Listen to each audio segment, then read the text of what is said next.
जय जगदीश्वरि शङ्करि भास्करि सर्वमनोहरि मोहकरे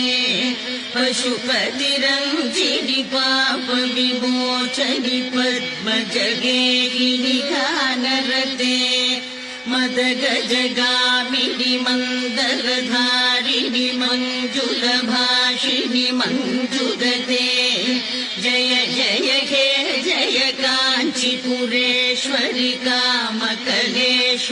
पालय माम् शिव गुरुनन्दन शङ्कर पूजित दिव्यपदाम्बुजयुग्मयुते जय शशिशेखर देशिक निर्मित चक्ररथोपरि चारुगते नत जन सञ्चित पाप विमोचित